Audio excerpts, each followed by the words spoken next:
दोस्तों आज हम बात कर रहे हैं दिल्ली की शिल्पी बहादुर की। वह एक मॉडल और एक्ट्रेस है। उन्होंने कहा कि वह इस क्षेत्र में आना नहीं चाहती थी, लेकिन जिद, जज्बा और जुनून से शिल्पी बहादुर ने ग्लैमर इंडस्ट्री में सफलता का झंडा गाड़ा।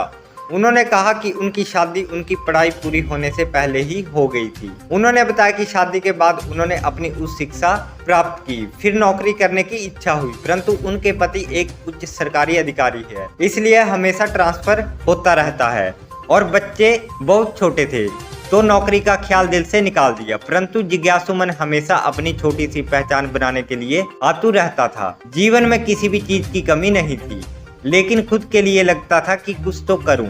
उन्होंने कहा कि उन्हें अक्सर लोग पूछते हैं ग्लैमर क्षेत्र ही क्यों चुना, तो उन्होंने कहा शुरू से ही मैंने अपने व्यक्तित्व पे ध्यान दिया, हर रोज खुद को बेहतर बनाने पे जोर दिया। इस बात के कारण मुझे लोगों से बहुत सराहना मिलती थी, तो सोचा क्यों ना कोशिश की जाए। और यकीन मानिए इस क्षेत्र के लोगों ने मुझे हाथों हाथ लिया और फिर मॉडलिंग के प्रस्ताव आने लगे। उन्होंने बताया कि उन्होंने कई सौंदर्य प्रतियोगिताओं में अपना परचम लहराया, जिसमें miss Delhi first runner up रही, मिस इंडिया ताज फर्स्ट रनर अप रही, miss beautiful smile, miss beauty with brains face of the year रही, कई संस्थाओं की ब्रांड एम्बेसडर बनी।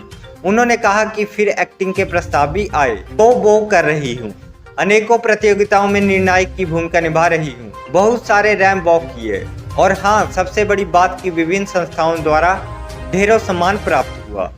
वो एक इवेंट कंपनी शिल्प समृद्धि स्पार्कलिंग इवेंट की डायरेक्टर भी है, जो कई मॉडल को अपनी प्रतिभा दिखाने का मौका दे रही है। कहने का अभिप्राय है कि छोटी छोटी सीढ़ियों पर निरंतर चढ़ती जा रही है। उन्होंने कहा कि उम्र थका नहीं सकती, ठोकरें गिरा नहीं सकती, अगर जीतने की जिद हो तो परिस्थितियां हरा नहीं सकती।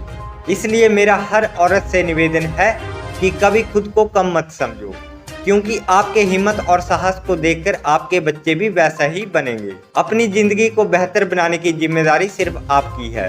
खुद के लिए, खुद को बेहतर बनाने के लिए वक्त जरूर निकालो। खुद भी मजबूती से अपने पैरों पर खड़े हो और दूसरी औरतों को भी सहारा दो। कभी किसी से अपनी तुलना मत करो, क्योंकि हम ईश्वर के बनाए हुए वो फूल हैं जिसकी अलग अलग रंग, खुशबू और आभा है। अंत में मैं यही कहना चाहती हूँ कि मेरे परिवार को मुझ पे नाज है।